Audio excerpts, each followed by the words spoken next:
Hello दोस्तों, आप सबको मेरे यूट्यूब चैनल में स्वागत है।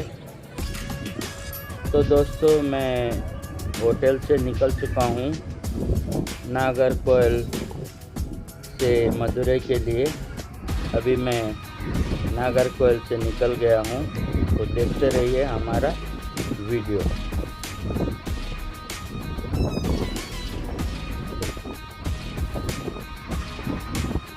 और ये नागरकोइल है। यहाँ से मुझे 240 किलोमीटर यात्रा तय करना है मदुरई के लिए। तो यात्रा बहुत ही मज़ेदार होने वाला है। आज मैं बाइबल का एक ज़बरदस्त स्टोरी लेके आया हूँ और आपको मैं नागरकोइल से मदुरई तक यात्रा कराऊंगा और बीच में आपको मैं बहुत ही ज़बरदस्त बाइबल का स्टोरी भी बताऊंगा, जिसको सुन करके आपको बहुत ही अच्छा लगेगा और आपको मोटिवेशन भी मिलेगा। तो दोस्तों, शुरू करते हैं हमारा बाइबल स्टोरी। जैसा कि मैंने कहा कि मैं एक बाइबल टीचर हूँ और ये पहाड़, पर्वत, आकाश, पृथ्वी, ये सब देखते हुए, इसका मज़ा लेते हुए हम बाइबल का स्टोरी भी सुनेंगे और उससे हमको मोटिवेशन मिलेगा। ठीक है। तो बाइबल में लूका नाम का पुस्तक है, उसका 15 अध्याय में एक कहानी है, बहुत ही ज़बरदस्त कहानी है। दो भाई थे, एक बाप के दो बेटे थे और बड़ा बेटा जो था थोड़ा सीधा साधा था, लेकिन छोटा बेटा थोड़ा बदमाश टाइप का था। वैसे भी आमतौर पर ऐसा ही होता है, बड़ा बेटा थोड़ा सीधा साधा होता है और छोटा बेटा जो है थोड़ा बदमाशी होता है। तो क्या हुआ, ये छोटा बेटा जो था वो गलत संगति में पड़ गया। उसके दोस्त बहुत थे और अच्छे दोस्त नहीं थे, कोई भी बुरे दोस्त थे। इसलिए दोस्तों के चक्कर में उसने क्या बोला अपने बाप से, मेरा जो हिस्सा बनता है धन संपत्ति का वो मुझे दे दीजिए। तो पिता ने काफ़ी समझाया, लेकिन वो नहीं माना। तो अंत में पिता ने उसको उसका हिस्सा का धन दौलत उसको दे दिया। तो उसने क्या किया, अपना पैसा धन दौलत ले करके वो घर से निकल गया। लेकिन बाप बहुत दुखित था। निकल करके उसने अपने दोस्तों के साथ थोड़ा दूर दूसरे जगह में जा कर के वो रहने लगा। रहते रहते उसने दोस्तों के चक्कर में अपने पैसों को गलत जगहों पर खर्च करना शुरू कर दिया। उसने वेश्याओं के पास में उड़ा दिया, जुआ खेलने लगा, नशा करने लगा और रहते रहते थोड़े दिन में उसके पैसे पूरे ख़त्म हो गए। पैसे ख़त्म होने के बाद में दोस्त लोग भी सब उसको छोड़ के चले गए। जब तक पैसा है तभी दोस्ती रहती है। तो दोस्त लोग सब उसको छोड़ के चले गए, तो वो अकेला पड़ गया। उसके पास कुछ भी नहीं था, अभी पैसा भी पूरा ख़त्म हो गया। तो अभी वो नौकरी ढूंढने के लिए निकल गया। लेकिन उस मालिक ने क्या कहा, ठीक है, नौकरी तो तुम्हें मिल जाएगा, लेकिन मैं तुमको खाना नहीं दूंगा। मेरा जो है सूअर चराने का नौकरी है। मेरे सूअर के झुंड को ले जाके तुमको चराना होगा और जो कुछ भी सूअर खाता है वही खाना तुमको खाना होगा। तो बहुत सोचने के बाद में उसने डिसाइड किया कि चलो, रहने के लिए तो मिल रहा है, खाने के लिए भी सूअर का जो कुछ भी खाना होता है वो खा लूँगा, नहीं तो मैं भूखा मर जाऊँगा। उसने हामी भर दी। उसके बाद में वो उसके यहाँ रहने लगा। रहते रहते उसको बहुत तकलीफ़ होने लगा। क्यों? सूअर जो कुछ भी खाता है जंगल में वो उसको खाना पड़ रहा है। सूअर जो है अपने नाक से धरती को खोद खोद करके क्या क्या निकालता है वो भी खाता था। लेकिन उसने अपने मन में सोचा क्या है मेरा ज़िंदगी। मेरे बाप के नौकर चाकर पेट भर खाते हैं और सैलरी भी बहुत अच्छा उनको मिलता है, रहने के लिए भी बहुत अच्छी तरह से रहते हैं, लेकिन यहाँ मैं भूखा मर रहा हूँ। अब मैं क्या करता हूँ, मैं मेरे बाप के पास जाता हूँ और कहूँगा मुझे माफ़ कर दीजिए, मैंने बहुत बड़ी गलती की, मुझे भी अपने नौकरों के साथ रख लीजिए, ऐसा बोलता हूँ बोल के वो बाप के पास पहुँच जाता है। लेकिन इधर बाप जो है रोज़ रोज़ अपने बेटे का इंतज़ार करता है, कब मेरा बेटा वापस आएगा बोल करके। तो जैसे ही बेटा को देखता है वो दौड़ करके गले लगाता है और चूमता है और कहता है, कहाँ गया था बेटा इतने दिन से। तो बेटा कहता है, पिताजी मैं आपका बेटा कहलाने के लायक नहीं हूँ, मुझे माफ़ कर दीजिए, मैंने सर्वशक्तिमान स्वर्ग के पिता के विरोध में और आपके विरोध में पाप किया है।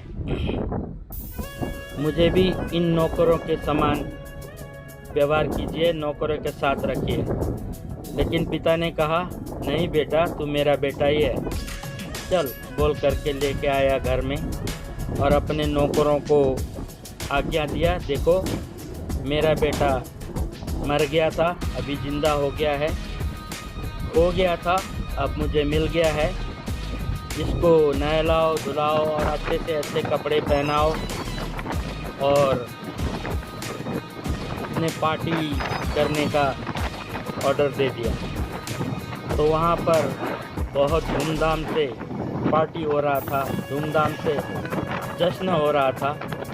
इतने में उसका बड़ा बेटा काम से लौटता है और दूर से ही कहता है, मेरे घर में क्या हो रहा है। तो लोग बताते हैं, देखो तुम्हारा भाई वापस आया है, छोटा भाई वापस आया है, इसलिए उसकी खुशी में जश्न मनाया जा रहा है। लेकिन बड़ा बेटा बहुत क्रुद्ध हुआ, गुस्सा हो गया और अपने पिता को जाके बोलता है, आपने आज तक मुझे एक भी बकरी का बच्चा भी नहीं दिया कि मैं उसको काट करके अपने दोस्तों के साथ मौज करूं, लेकिन ये जो आपका बेटा वेश्याओं के पास जा करके धन दौलत उड़ा के आया, इसके लिए आप इतना बड़ा भोज कर रहे हो, इतना बड़ा पार्टी कर रहे हो।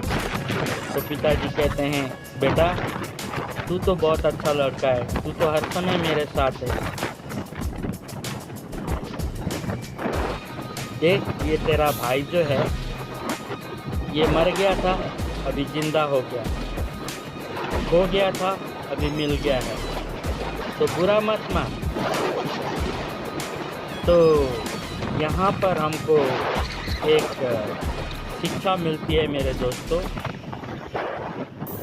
हमारे मसीह ने ये कहानी कहा, तो ये बड़ा बेटा जो है यहूदियों के लिए दिखाता है और छोटा बेटा जो है वो अन्य जातियों को, गैर यहूदियों को दिखाता है। तो गैर यहूदी लोग भी